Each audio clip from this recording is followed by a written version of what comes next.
my hope is that by the end of this program, students have not only gotten competent and confident in taking on an ownership opportunity, but that those two things of like, I don't know how to be healthy and well as a veterinarian, and I don't know how to keep up with the pace of change, aren't something they worry about anymore, because they know how to step into that and they know how to lead in that space.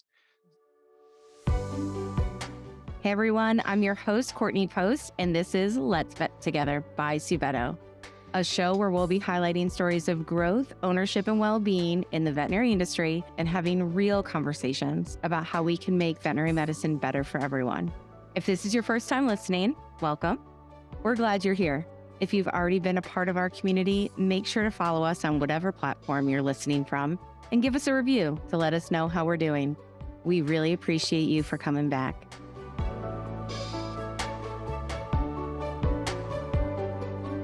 Welcome everyone to Let's Vet Together. Today, I'm super excited to have my friends and colleagues on the podcast, Dr. Rob Trimble, Dr. Kat Foret.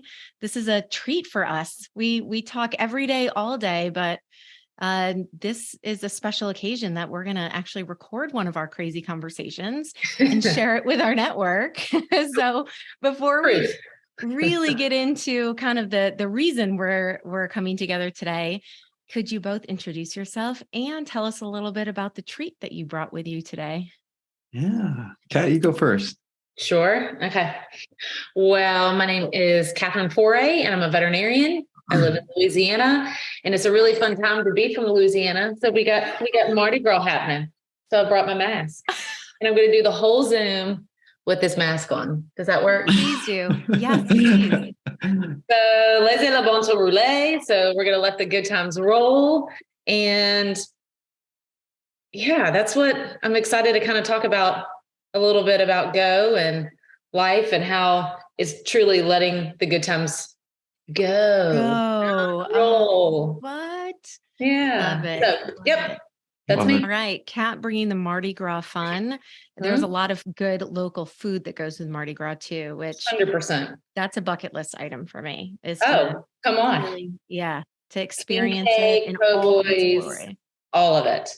Beignets, get some beignets while you're down there. 100%. Boudin. Everyone has time to plan. Mardi Gras. So Tuesday is in fact from when we're recording this right now. It's next week, guys. Yes, It's this week. Like big happening. So quick trip through the donut shop this morning because we were running late and we said that's what we will do. And this week, the popular item that they were already sold out of was, everybody knows what a kolache is, but these are boudin stuffed kolache. So it's like Cajun jambalaya mixed in there. So it's already sold out. Good stuff. Good stuff. All right, Dr. Trimble. Hey guys, I'm Rob Trimble. I'm a veterinarian as well. Graduated in 2013, private practice for a couple of years, then very quickly got sucked up into the Bay Area where I started doing animal healthcare startups, house calls and telemedicine, a little bit of app development in there. Played around with the nonprofit world with the VEA. That's where I met Harbor for the first time at the Veterinary Entrepreneurship Academy. And now I'm here full time at Harbor. Meet cute, Rob. What's that? It was our meet cute, like that's right. In a rom-com. It's when Rob met Harbor / Suveto was all because of that's right. That's right. And now I get to do this full time at Harvard, building educational pathways and really exciting and immersive shared learning environments that bring students and early career veterinarians together out of isolation, bringing them together, building community through shared learning opportunities that ultimately attract some of the best talent in the world to Suveto. And so that's what I'm waking up every day doing. And that's what we're going to talk about today is that specifically the early career veterinarian in this incredible, really first of its kind program that we are embarking on this year that Dr. Trimble and Dr. Foret have been at the center of. But before we do, Rob, what is your local treat that you're my local treat? You know, I was in the Bay Area. It was known for, wine. It's not too far away from Napa. Well, here in Fort Collins, Colorado, where I live, we have really good water. Thanks to called the Poudre River. We've got some really good water. And actually, because of that really good water, it's attracted a ton of breweries. We've got like 25 or 6 different breweries in Fort Collins. It's insane. So my special treat is a local beer from the Black Bottle Brewing Company just up the road here. Black Bottle Brewing Company in Fort Collins. I need some of that down here. Scuba Steve. It's a classic for anybody who's gone to Colorado State. They probably have had a Scuba Steve. So that's my local treat. I would have thought that Fort Collins and Colorado in general would attract breweries because of your captive audience and the really fun and folks that are so active, they need a lot of hydration. Not that because it had really special water. So I've learned today. So Colorado's water is to beer as New York City's water is to bagels. Ah, there you go. Okay. Yeah. The New York City bagels are so good. That's right. Water. Nice. Yeah. Wow. Well, fun. Well, thank you for both bringing some local flair with you. And as I mentioned, today we're really going to isolate a conversation around early career veterinarians and what we have embarked on this year at Suveto, which is Harbor Go, or our Graduation to Ownership Business Fellowship. And, we rewind a little bit and say, we've had this wonderful relationship with veterinary students, and Rob and his team have created incredible programs to really develop and allow students to explore their entrepreneurial energy and business fundamentals and community while they're in school. But we realized that we needed this really distinct path from vet school into our amazing Suveto Veterinary Health hospitals. And we had an opportunity to create an impactful program, both for the students that are entering into it and soon to be early career veterinarians, but also our Suveto Veterinary Health hospitals and what impact this program could have on them. So I will open it up to each of you and say, for our GO program, graduation to ownership, what makes you individually excited for that? Kat, I've heard you talk about like what this program means to you, and I'd love for you to share that today. Yeah, the story of going out and doing it all by yourself and starting from nothing shouldn't be how most people's stories start. You should try to surround yourself with really smart people and gather information and take something that's already good and mold it into your great. As you get out as a veterinarian, your focus should be on what type of medicine are you going to practice? How can you spay a dog and then go take care of a cat and then check somebody into the hospital and then answer a call with a client who has a question? That's where your focus should be. However, some veterinarians are really interested into who they're going to be, not right when they graduate, but in a couple of years. And so many will put medicine on the forefront and only focus on that, and then business a little bit later. And I think you can blend them beautifully together. That was my story.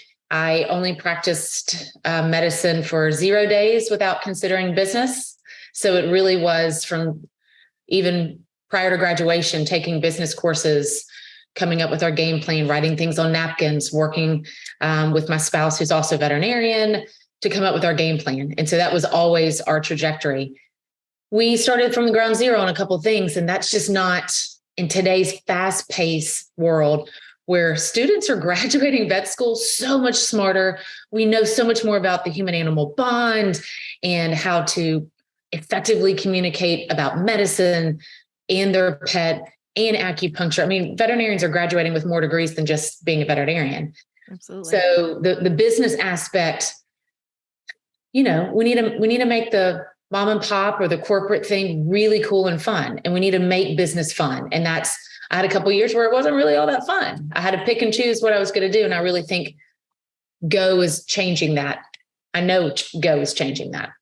Super exciting. What about you, Rob? What excites you about this program? How long is this podcast again? I'd like everyone on this podcast to know that don't drink the Dr. beer. Rob Trimble is in the heart of creating all of the content, and how is this going to show up, and what is the cadence, and how do early career veterinarians need to learn, as Kat said, how to spay an animal and turn around and check someone into a room, and also pick up the phone and talk to a pet owner about a patient they may have seen last week. all of that is being built into this experience within Go, that Rob is really at the center of, like, kind of the creation site of. So Rob, like, what makes you most excited about this program, both from when, this idea started last year to where you are today?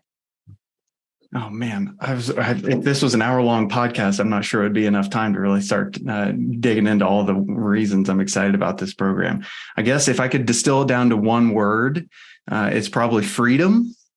One of the things that really attracted me to Soveto was that it is giving more opportunities and more options for veterinarians to pursue what I would consider a sense of freedom through ownership. Right, ownership of their own hospital if they want to pursue independent ownership, or if you don't want the full weight of ownership on your shoulders, you can pursue this shared ownership model that we're building now with Vovets, or even with VSOP, giving every single veterinarian and soon to be employee within Soveto an opportunity to experience ownership of their hospital, equity ownership, a small piece in their ownership of their hospital. The thing that's attracted me most to it is that we're not just teaching professional skills and medical skills, but we're teaching young veterinarians how to exercise freedom through owning their decisions, through owning their careers. But that doesn't come naturally, right? A lot of people, we've come up in organizations where you come to work and you say, well, tell me what to do, boss. Give me the checklist. Right. And we're kind of flipping that on its head. And we're saying, no, we want to train you to be able to be the person that decides and to own that decision and to lean in and have the accountability that comes with it. That's scary, right? That's leadership development. So we're teaching the professional skills and we're teaching the medical skills. It's all woven into this really robust series of case studies. But underlying this is this environment that we're trying to create between the Go student and between all the people that they're working with in their practice, between the Go student and their peers. They're not students at this point, they're professional veterinarians. But creating that environment where I think community development can grow, through which learning and development can grow, and through which we can grow owners, because I think that's really what I understand to be the future of Soveto is owners and owners and owners. You hit something for me. If I've worked with one or two veterinarians and then sometimes 16 veterinarians all in the same practice. But if I knew that Dr. Mike was trying to really get good at oral surgery, I'm going to start sending him cases. I'm going to say, hey, what are you having trouble on? What are you doing great in? Getting him in front of the staff. Like, we're going to encourage him. This is I just had a light bulb moment. I know that the practices that our Go team members are working at are now going to encourage them and get behind them because they know that's their want.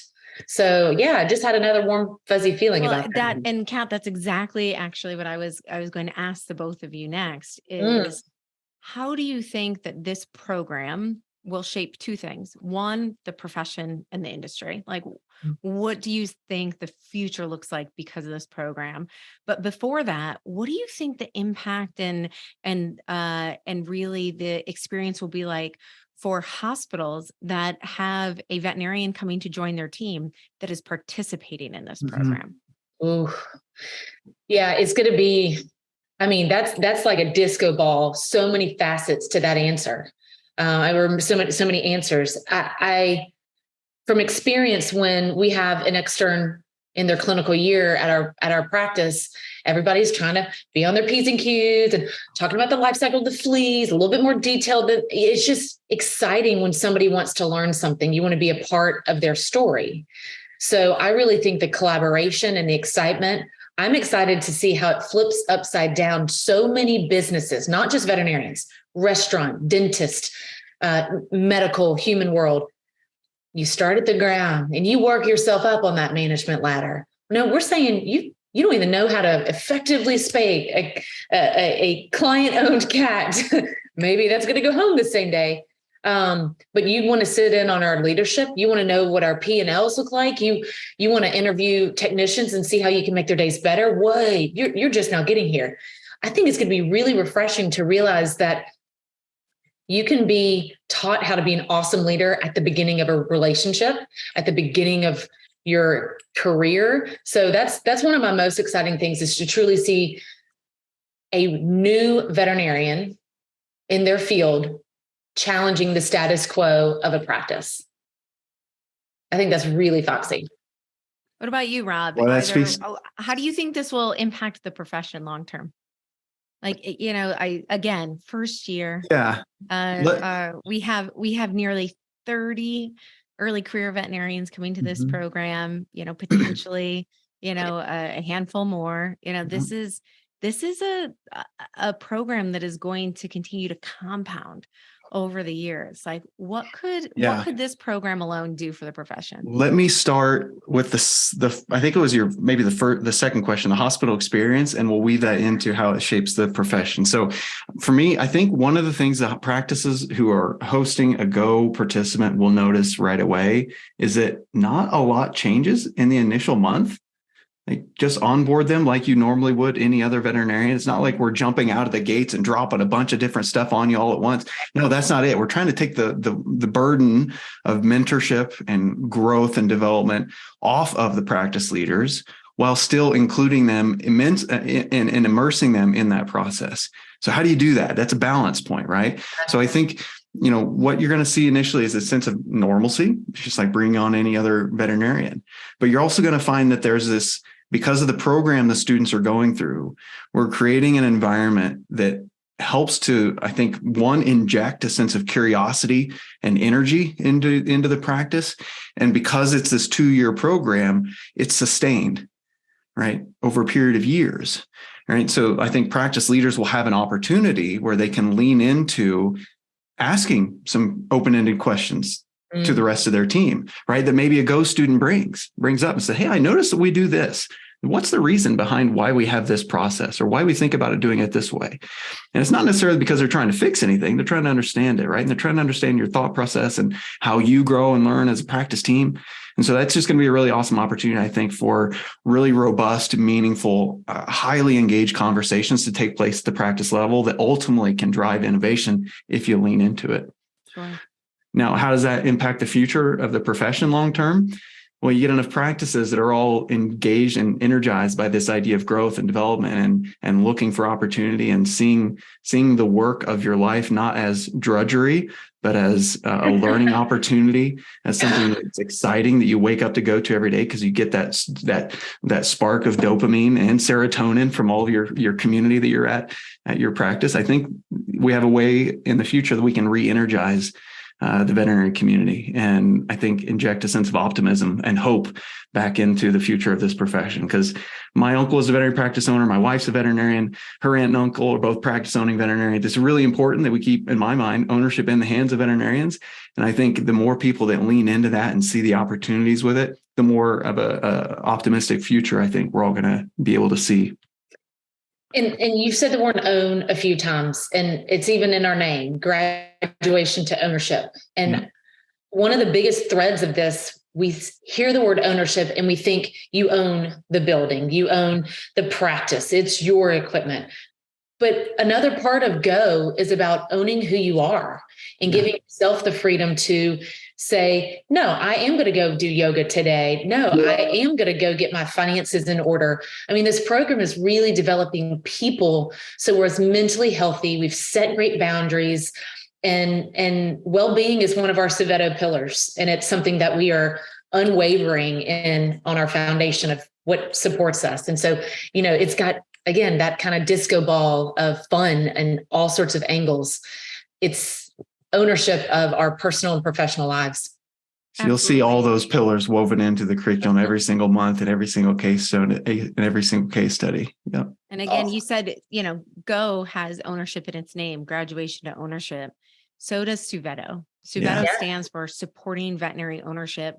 And I see Go as just one of the many pathways to supporting that ownership endeavor, whether it's ownership of your, professional journey, honoring your ownership aspirations, if that is independently, or, within a more partnership model, or it's also owning the choice to not be an owner at some point, to acknowledge that through this exploration that you say, what I thought I wanted, I may want something different. I have a new interest. I have a new entrepreneurial energy, that it doesn't have to be so linear or so, A to B in your choices. And that's what I think is so exciting about the future of this profession.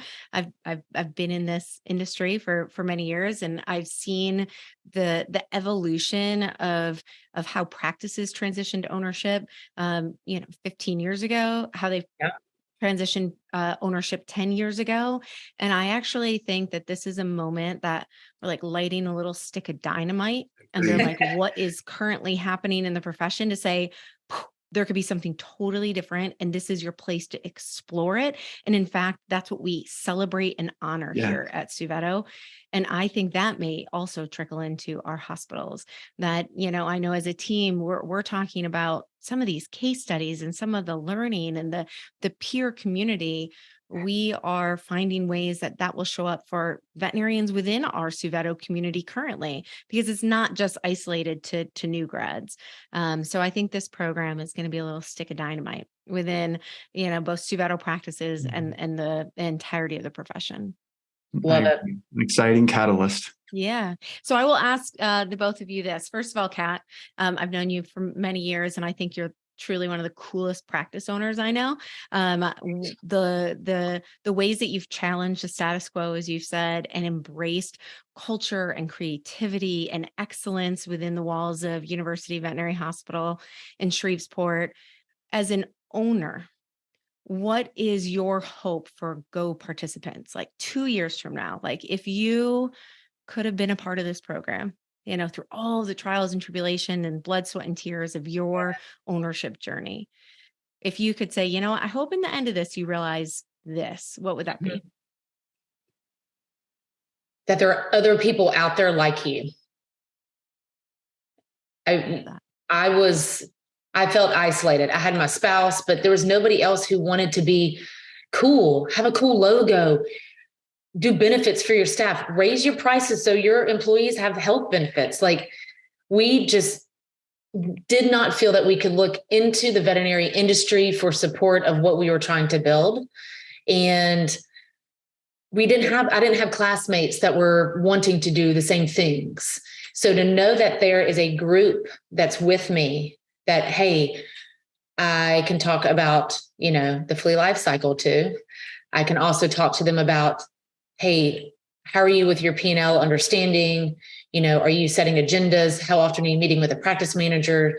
All of those types of things, inventory, PARs, and that we're still working together, and that what works for them may work for me. Just that collaboration, that community, that's, I think, one of the neatest things. I would go to a meeting that I would have selected through like an online program, like HR Boot Camp, drive over to Dallas, and I would meet, 10 people, and then we would scatter again and maybe exchange a number here and there, but they might be in their 30-year difference in their practice. It's neat that all of our participants are just at the beginning of their journey, and they're nothing but supported. I think that's what I'm super excited about. Very exciting. And Rob, I ask you this question with a slight twist, that you are by far one of the most entrepreneurial, creative, open-minded individuals that I've ever met. I've learned so much from you, and in your journey of allowing for this ebb and flow of entrepreneurialism and understanding like audiences and value propositions, and how you teach that and create space for that. What do you hope that the Go participants leave with 2 years from now that maybe you didn't have the space to learn in your early years? That's super. To me, when I think about what I hope they walk away with, there's I don't know if hope is the right word, because there are certain things that we're planning for that they walk away with that I know that they're going to walk away with. They're going to walk away with more confidence. They're going to walk away with more competence. They're going to be excited for an opportunity to dig into an ownership role. The thing that I guess I'm hopeful for is that they, let me take a step back. I think there's two big issues that are facing the broader veterinary profession that are reflective of two similar issues that the individual veterinarian probably struggles with, which is the issue of well-being right? Figuring out how to have a sustainable long-term career as a veterinarian where you can be well and healthy. And the other piece is keeping up with the pace of change. Because we know the future they're going into is characterized by rapid change, frequent disruption. It's volatile, it's uncertain, it's complex, it's ambiguous, right? And that's there's a lot of unknowns, right?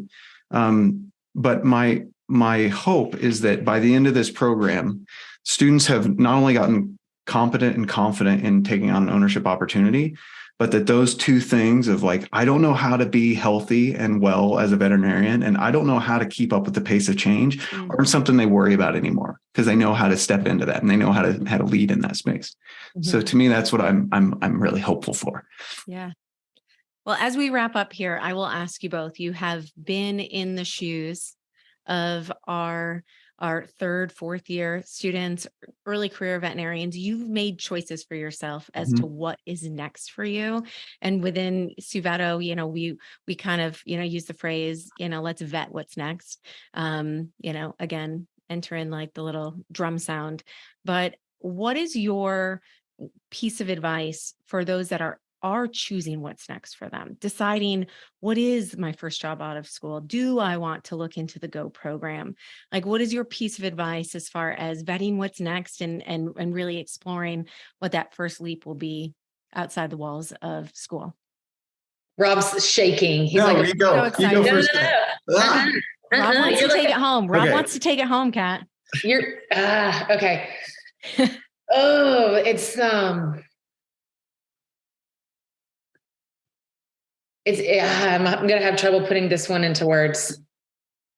You might have to pause and come back. Okay. Let me take a stab. Yeah. Courtney and I were talking on an earlier call today around how sometimes the journey in business is not linear. It's not this smooth sort of arc. It might look like it from the outside in, but ask any business owner and they'll tell you that the journey is up and down and sideways and backwards and up, in circles. So sometimes it's not moving at all. Sometimes it doesn't move anywhere, right? You're so gas. And I think there's a certain amount of patience that if I could go back to my younger self and tell them like to lean into that a little bit more, it's probably that. I'm more patient than my dad was, and he's more patient than my grandfather was, but still, like, patience rings out as an important variable here. But the reason why I think that's also important is that I hope the veterinary students that are looking about what's next is that they don't get too hung up on that next step being the absolute perfect next step. If it's one step to this, like forward and to the side, don't get frustrated that it's not perfectly straightforward, right? You're not going to get to your end goal in 100% perfect efficiency, but you can take each step with a little bit closer direction toward that end goal. It might be to the side, it might be to the right, or left, up and down, but you're still moving just a little bit forward toward that end goal. So what is next? You may never know, but like you can probably feel that you're a little bit closer and a little bit closer and a little bit closer. So I hope the vet students that are out there find a problem that is so big that they have to wrestle with it and struggle with it for their entire career and keep taking that step a little bit closer. It's going to be dramatically different than what the last 4 years of your life have been. It's been extremely linear. 1 year, year 2, year 3. What do I do in these years 100% to propel myself forward to this end goal of graduation? And I'm a veterinarian. But what happens after that? Any person in their professional life will tell you that you can't even anticipate the movement it will take to get wherever you are today. And as a wonderful piece of advice, Rob. Yeah, it's a moment of, I'm a goal setter. I write things down. I give myself little deadlines, and I had an amazing, he still is, mentor through veterinary school who made us write them down, and we got them a year or so later. And it really is important, as silly it is put pen to paper. It's old school. There's something cathartic about it, and maybe not put that deadline. It is there's a very interesting teeter-totter when it comes to medicine. We are taught big words, and we had to say all these big words in school, and we had to pass the NAVLE. And then all of a sudden you're going to get in a practice and you're going to have to learn to not say the big words to the client because they don't understand that, or it sounds pompous. So now all of a sudden you have to purge information, but not too much information. And it is a little linear in your day in and day out interactions as a veterinarian, because your end goal is to improve the lives of those pets and their owners. And sometimes it's by practicing amazing medicine and giving them the right prescription so they do feel better. And sometimes it's just having open conversations, because the animal, we've run out of options for quality of life. And that's a conversation too. It is not, you will make mistakes. I hope everyone makes mistakes as they become a leader, because that's the only way you get your internal ethical judgment of boundaries. It is very different practicing medicine. There are true ethics of right and wrong. But when it comes to management and leadership and growth as a human, there's some awkward rubber band stages where you stretch yourself really thin. You communicate with someone, you talk to somebody, you get a cohort, you get a mentor back involved, and then you're like, yeah, I'm going to keep stretching. I am challenging the status and this feels good, or nope, I don't like that feeling. And so having those goals written down are really, really beneficial to let you kind of know, where are you in your lane? Yeah. So I'm a big proponent of, you did it. You're graduating. Celebrate that. And then begin to say, okay, in 2 years where I want to be. Don't do the 6 months and 6 months, and breathe, make mistakes, not medical mistakes, but management. And not too many. We'll help you there. Oh, this was fun, friends. Thank you so much for Thank you. joining and for talking about this program that clearly we're all very passionate and excited about. And we hope we shared a little bit of that with you today, friends. So thanks so much for joining us, and we'll talk again soon. 100%. Let's go. Let's go. Let's go. Bye, guys.